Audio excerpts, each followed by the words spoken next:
Welcome to the Traditionally Lynch Show with your host, Richard It's Lynch. an honor to have a dear friend, Miss Leona Williams, with us. Hi, Leona. Hi, Richard. I'm proud to be on your show. Well, bless your heart. We are tickled to have you.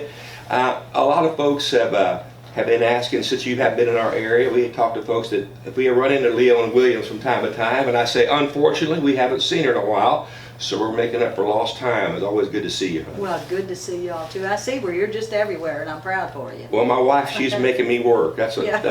She's good for that. You ought to see the list she's got for me. Oh, yeah. This music business takes us a lot of places, doesn't it? It does, and it's really fun because I love real traditional country music, and nobody does it any better than Miss Leona Williams. Well, thank you. Thank you very much. I try to do it the best I know how, because that's why I'm here, is for the love of real country music. Ain't that what it's all about, though? We get to do something that we love to do, and it seems like there's such a need for real traditional country music now, more so than ever. Yes. I'm sure you hear things that support that previous statement, but I know you're still writing songs. I know you still travel a lot. You and your son Ron Williams, Yes. do a lot of shows together. What are some of the things that you guys are hearing out on the road? Well, we travel a lot, and I'm like you. I hear that all the time. Boy, what's happened to the music business? And I got to tell you this. I love this statement. Over in Ireland, we've toured over there twice in the past 6 months. We were over there with a friend of mine I did some duets with named Tony Kerr. And then I went over there to do Daniel O'Donnell, who's a huge star over there, do his TV show and everything. But anyway, somebody over there said, Leona, what's happened to country music? They took the living room out of country music. I said they took the front porch too. But anyways, and everything has to change, but I wish they'd make room for a little bit more country music that's simple and what's real, I think you're right, but here's what I've come to realize. The fact that they've kept traditional music off of the mainstream, it has created a lot of opportunities for me and you, and a lot of the folks that still love and long to hear that traditional country That's sound. right. Yeah, And I look at it like this, if you're in the big punch bowl of entertainers out there, it's hard to stand out if you're doing what everybody else is doing, but if you're in that little coffee cup of entertainers that's playing that traditional country music, you can stand out a little better. That's a great way to put it. I love it. That's true, too. Leona, you've been traveling, and you've been, whether you know it or not, you've been a hero of mine since I was a youngster. Yeah. And I remember hearing you on the radio with a fellow by the name of Mr. Merle Haggard. Yep. And the Bull of the Woods and the Beaver from Missouri. That song got me started and got me really interested in. I've always loved Merle, but I was introduced to Leona Williams, who I call my friend. I hope that's okay, because I tell everybody you're my friend. Well, I do the same thing. Yes. Well, I had a great career, and Merle was. I'll kind of tell you how I got with him. But I had a great career, and I had a record called Yes Ma'am that did really good for me, and a few other things. And then Merle came to town, and I was friends with Ronnie Reno. I'd been working some show dates with the Osborne brothers. He had been with them. And then Ernest Tubb was on a lot of these shows. And, I was a kid on the show. And my first record's out and all that. Well, anyway, Merle heard my records of Yes Ma'am and then Once More. He loved that Once More song I had. And he told Ronnie he'd like to meet me. So I went down to meet them at Ireland's here in Nashville. And so anyway, we all became friends and all that stuff. And first thing I did was go to the studio with them. And Merle was recording his Train album. And he said, come back here and I had to sit in the vocal booth with him. He said, I need confidence. I said, oh my God, what a great singer. So I sat down there in the vocal booth with him, And anyway, then I sang harmony on one of the songs called Where Have All the Hobos Gone? And I sang harmony with, that's my first experience singing with him. And then later on, he started calling, wanted to know if I wanted to work some shows with him. So I rearranged a few things and went out and opened shows for Merle. And I always say this all in fun. We got to having too much fun and we got married. Well, that'll sure put a damper on things. Oh, but anyways, we had a top 10 record that, like you said, The Bull and the Beaver. And I was wanting Merle to go to Opryland with me and Gatlinburg, things I wanted to just show him around, you know, not just be at a show somewhere all the time. But so anyway, we went to Opryland one day, and we said, you know, stood around out there a little bit, and everybody was wanting autographs from Merle, you know, and everything. So we came back into the Grand Ole Opry backstage, and we got back there with Porter Wagner and Charlie Walker and a bunch of them, you know, and we actually went out on the stage with them. And then we, one day we were going to go to Gatlinburg. So we're on the way down there, and he had wrote this song, Leonard, about, you know, the singer Tommy Collins. And so he wrote this song called Leonard, and I had the lyrics wrote down for him, you know, and I'd been telling him I wanted a CB radio. It was real popular. He said, you'd be too bashful to talk on it if you had one. I said, well, maybe not. He said, what would your handle be? I said, I don't know. I hadn't thought of that. He said, how about the Beaver from Missouri? Okay. And I was laughing, you know, we was laughing. So we were having the best time. Just the two of us now, him driving this big bus. And so then I said, what would your handle be? And about that time we passed this big billboard and it said, Bull of the Woods chewing tobacco. I said, okay, you be the Bull of the Woods. Well, we really started laughing then, and we started writing and stuff, and we turned around. We never did make it to Gatlinburg. We turned around and came back and went to a studio and recorded that. It was a top 10 record for us. Ain't that amazing? Song that my friend Mr. Billy Yates wrote this song just a few years ago, and was on our album, A Better Place album, entitled "It's All in My Head." Hope you enjoy it.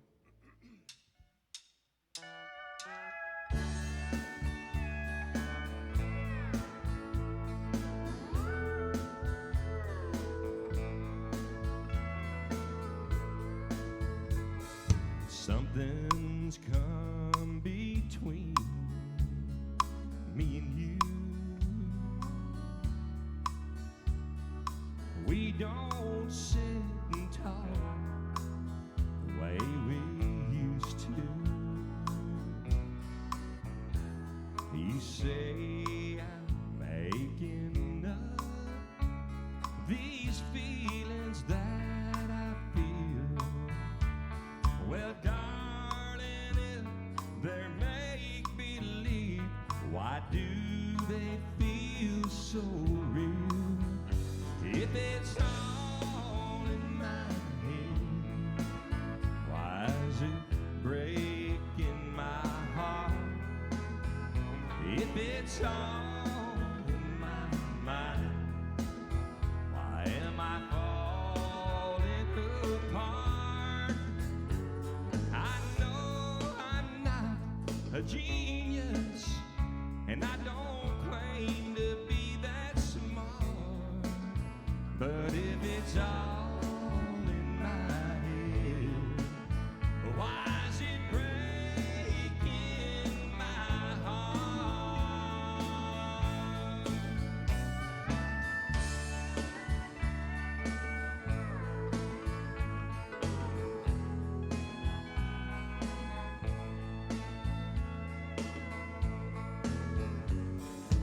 Darling, please don't tell me there's nothing wrong,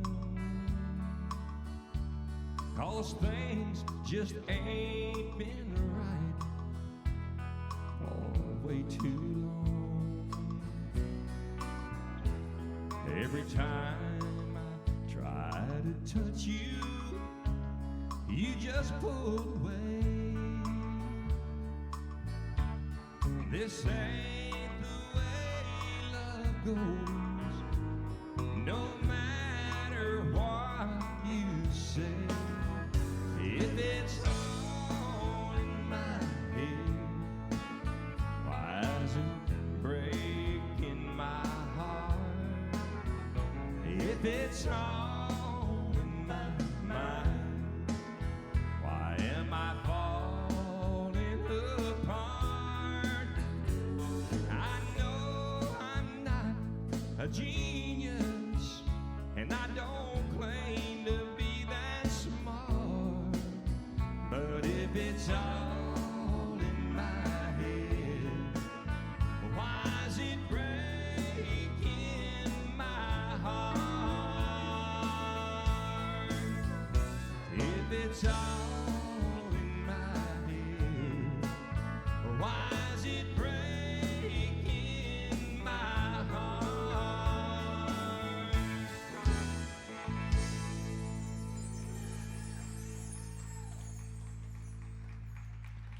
Thank you so much, ladies and gentlemen.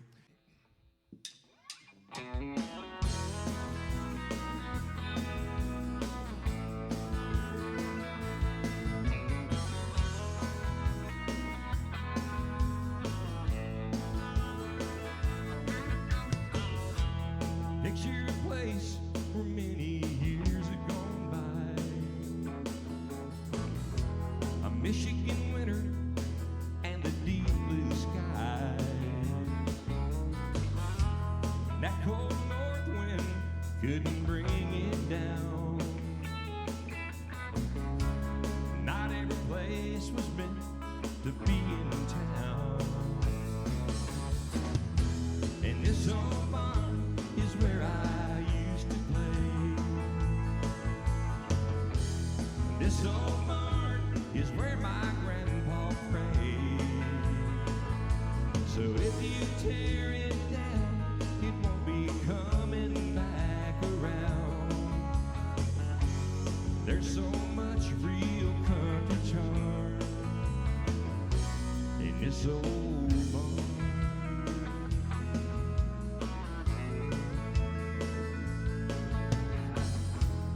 And heat beams and them old dirt floors,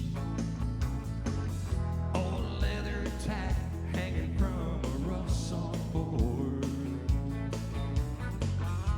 And you can still read that old faded sign, hardware flour and the 5 and dime. And this old barn is where I used to play. And this old barn is where my grandpa prayed. So if you tear it down, it won't be coming back around. There's so much real country charm in this old barn.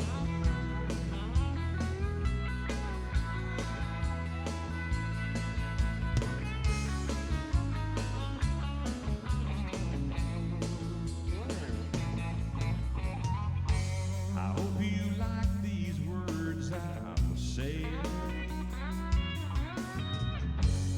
Then you know this barn's worth saving.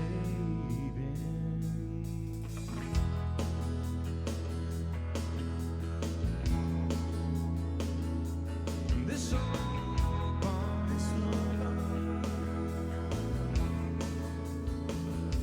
you know it's worth saving.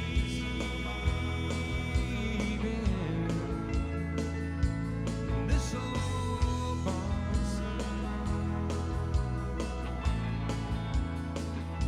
you know it's worth saving.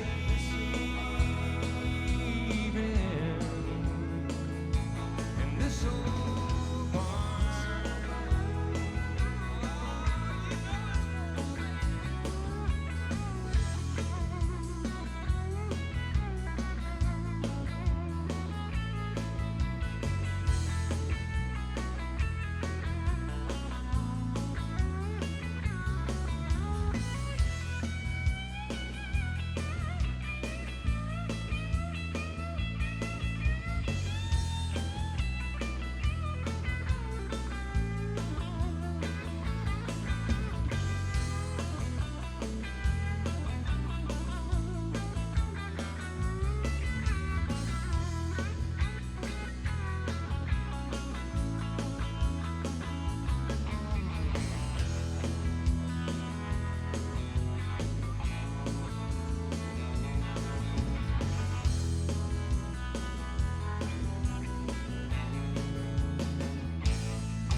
this old barn. Thank you, folks. You know, we started doing a song that we hadn't done in quite a while, and it's kind of been one of our favorites here, one of our tunes that we're pretty proud of. What they call Hold Your Horses. Hope you enjoy.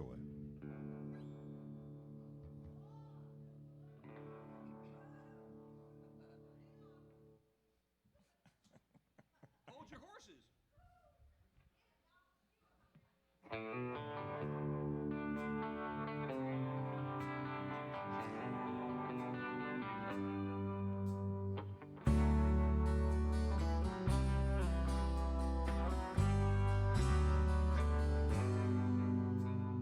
He threw on his old blue jeans, dusted off his chaps, opened up the dresser drawer, took out an old road map. She said, please, won't you listen to me? I'm at the end of my road. He said, I ain't got time to talk right now, babe, I really gotta go. And she said, hold your horses, stop there in your tracks. If you leave this time, don't plan on coming back. And if that damned old rodeo is where you'd rather be, then you can hold your horses instead of holding me.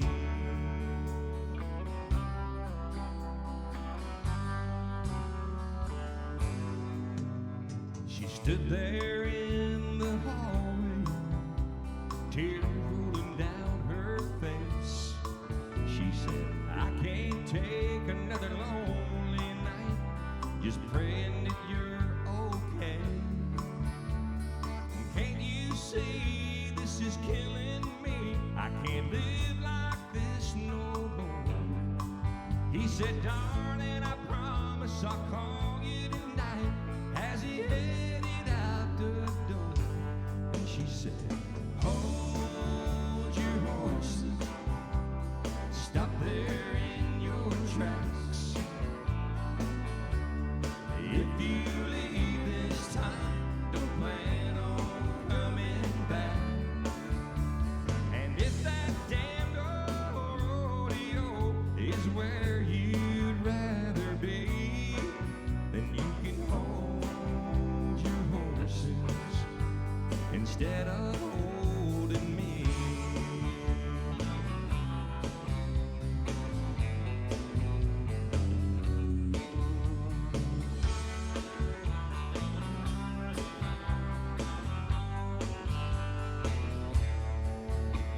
And if that damned old rodeo is where you'd rather be, then you can hold your horses instead of holding me. You can hold your horses instead of holding me.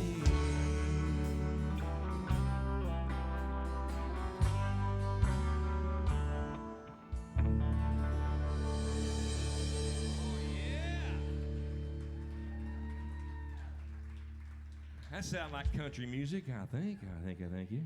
I want to thank Mr. Chubby Howard. The other day, he played one of my tunes on the radio, and I was driving down the road, and I thought, well, daggone, that sounds familiar. And this kind of sums things up for all the folks that love traditional country music. Here's a brand new tune of ours that we just kind of released to radio here recently, and hope y'all can relate with this. A thing called Country Music Isn't Country Anymore.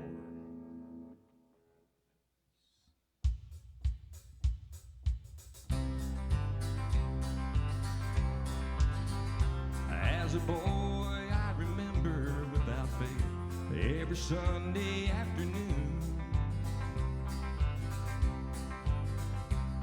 My daddy played Merle Haggard loud enough to shake the shingles on the roof.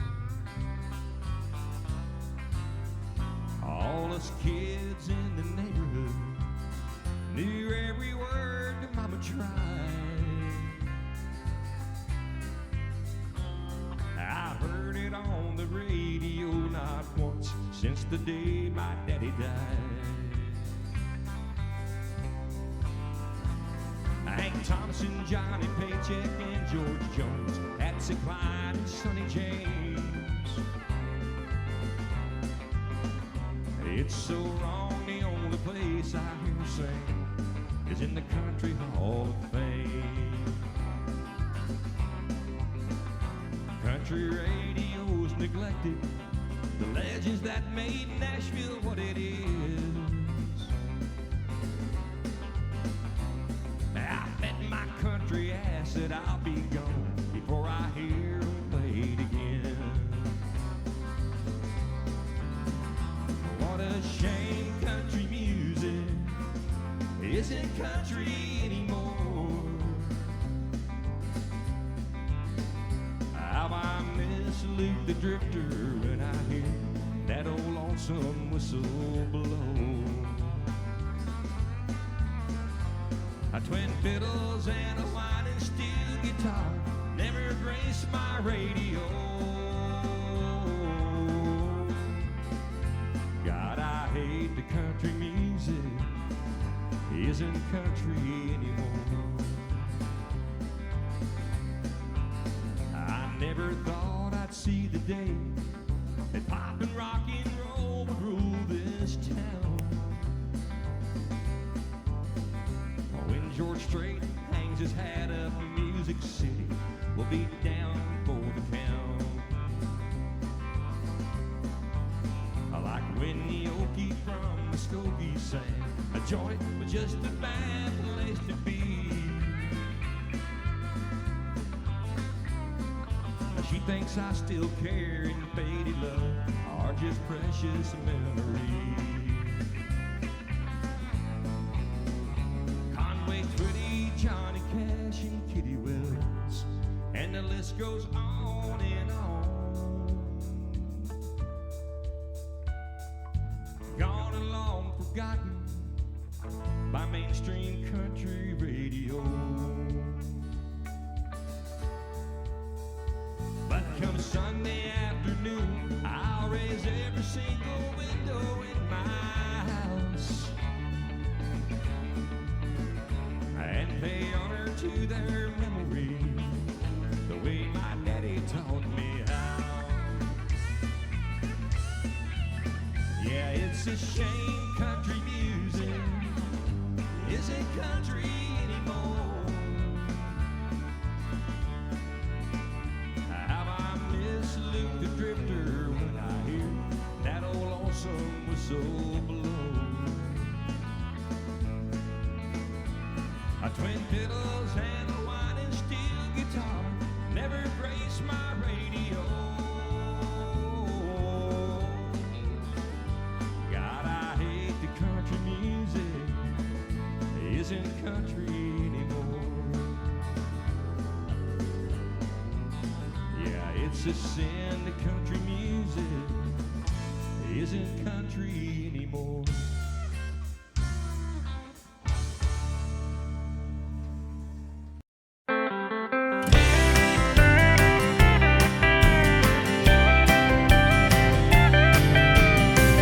Growing up in the country, I remember well how I loved the simple way of life.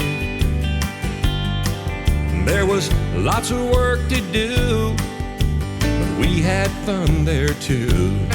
It seemed like we were always fixing that old barn roof. And when the weekend came, we'd all ride into town, listening to Paul Harvey and the Farm Report. I didn't know back then that I'd miss it now. What a boy can learn at the old feed store. Life was so much easier back then. My mind goes back there to when a simple ride in Dad's pickup truck, making memories galore.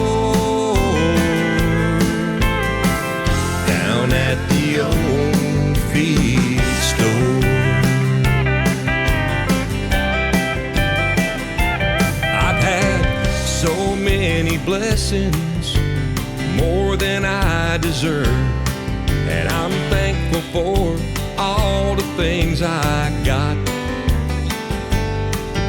I'm thankful for direction and all of those corrections. Mom and Dad, they taught me quite a lot.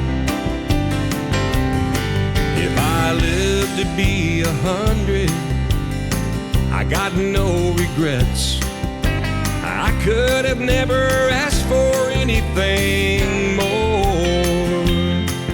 than the country way of living, and the fact that I was given a chance to be around that old feed store.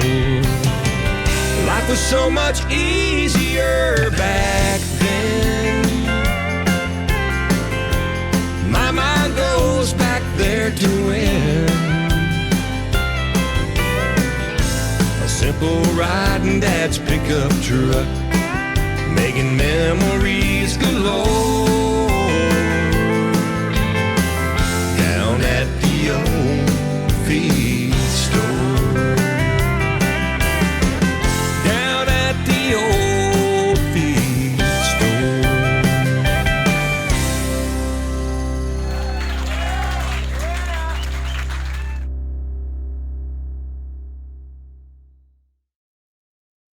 Life was so much easier back then. My mind goes back there to when a simple ride in Dad's pickup truck, making memories galore down at the old feed store. Down at the old feed store.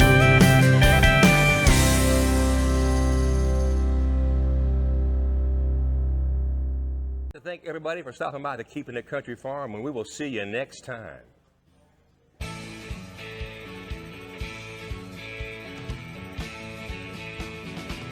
We got American pride. We stand side by side.